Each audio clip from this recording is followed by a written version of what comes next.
Yo, what's going on, everybody? Mike here from Bears Talk today. I just want to make a quick video to talk about how I thought the first round went for the Bears, give my thoughts on kind of the way things went, what they did, who they picked, give you guys all of my kind of thoughts like that.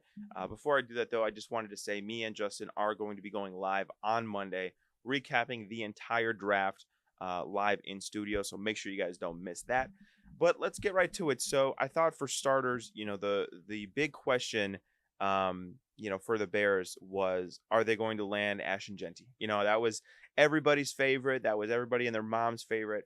Were the Bears going to land Ashton Genty? Genty was kind of publicly flirting with the Bears. The Bears were definitely showing interest in him. And I thought it was interesting because a lot of the betting lines leading up to today drastically flipped in the Bears' favor. This past week we had seen, hey, the Jaguars are really interested at pick 5. Maybe the Bears would move up to 5 to take Genty. And, I wasn't so thrilled with that idea. It kind of seemed like to me that the Raiders had moved off of Genty and maybe we're going to go with one of the offensive tackles. Likely would have been Membo out of Missouri.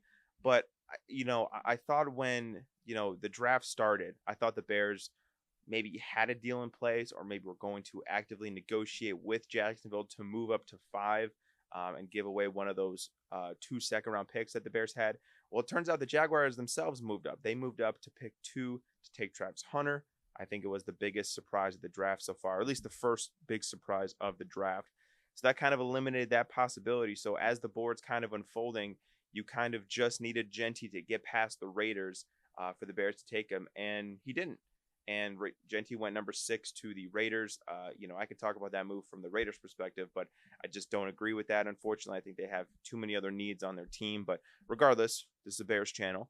Uh, Genty is off the board. I think their backup option in that instance when, they wouldn't have traded up, Genty's off the board. I think their backup option was Kelvin Banks. Of course, he goes the pick before to New Orleans Saints. He goes number 9 overall. So I think the Bears maybe were not in a bad spot, but I think plan A and plan B were off the board. I thought at number 10, I did think at that point that the Bears would trade down maybe and accumulate more picks. They didn't. They stuck at 10, and they picked a tight end. And if I would have told you that the Bears picked a tight end, I bet you the majority of people out there would have guessed that they took Tyler Warren out of Penn State. They didn't. They took Colston Loveland out of Michigan. Now, initially, my reaction to this pick was not the most optimistic, unfortunately. I think in my live reaction video, I gave it like a C or a D. I didn't see the vision. I didn't love the fact that they didn't trade down. I thought, Colston Loveland is probably the number 2 ranked tight end on my board. But clearly, the Bears liked him more than Tyler Warren, and they were willing to take him with a top 10 pick. Now, he becomes one of, I think, only 6 or 7 tight ends to be taken in the top 10 in the draft. Vernon Davis is up there as well. Kyle Pitts is up there. So we know how that one went for Atlanta. Honestly, while I do think that the pick was still a bit rich for the Bears, I'm starting to come around to it a little bit more.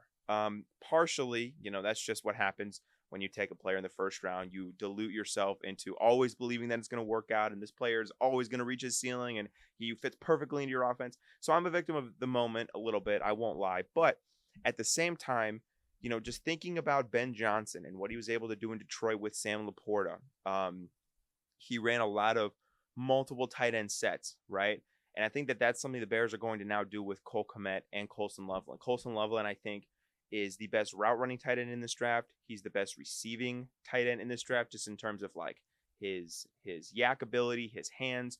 Tyler Warren is more of, I think, a big, almost Gronk style tight end where, he's a just machine. He's big and bad and bruising. I think Colston Loveland is more of almost like a slot receiver, right? You can rely on him on third and medium to get open, create separation. He's going to make tough catches.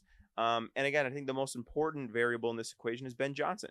What is Ben Johnson going to do with him now in the offense? Clearly, if he gave the green light to draft him, he foresees, a vision of Colston Loveland being a huge part of this Bears offense.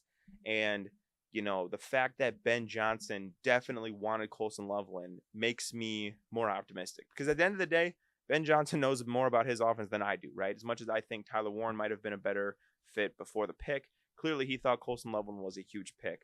I'm also a bit surprised that they didn't maybe go with one of the edge rushers like Michael Williams, who went a pick later to San Francisco. But again, that kind of just redirects me to the fact that clearly Ben Johnson likes this kid. Clearly, the Bears have a plan of how they're going to incorporate him into the offense.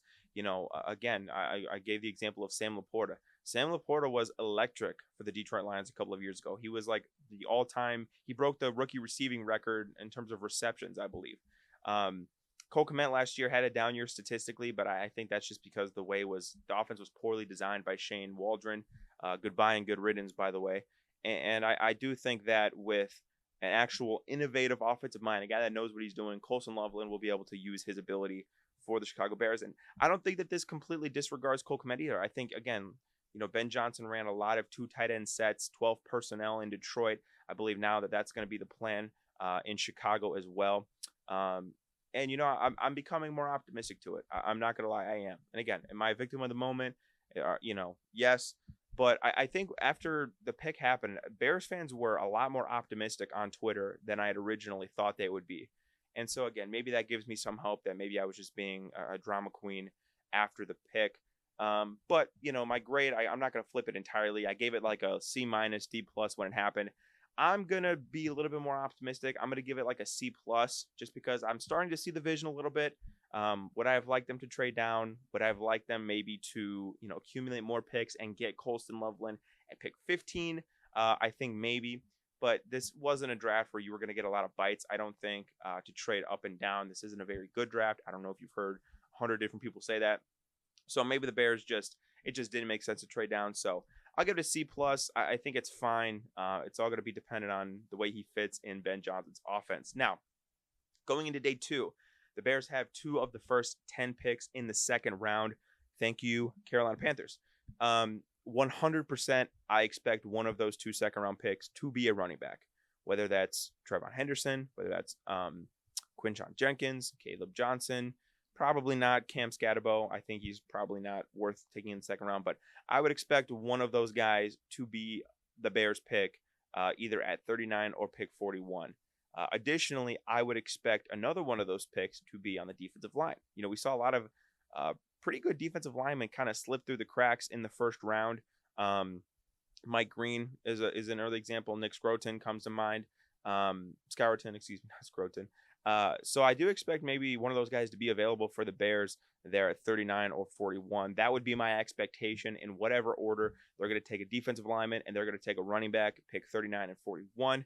Let me know what you guys think in the comments down below. Do you guys like Colston Loveland?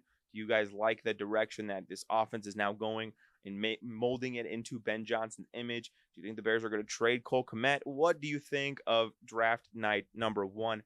Like I said, I'm going to give my opinions on this first pick, and then me and Justin are going to do a live stream on Monday talking about the whole draft, all 7 rounds, all, however many picks the Bears have.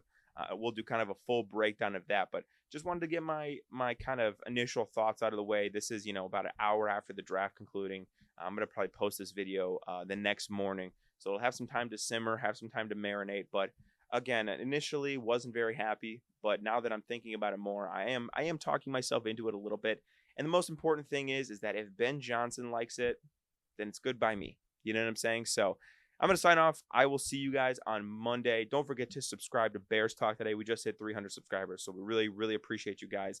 Like I said, we'll be live on Monday, so you guys will see me and Justin's beautiful faces. Until then, I'll catch you guys later. Peace out.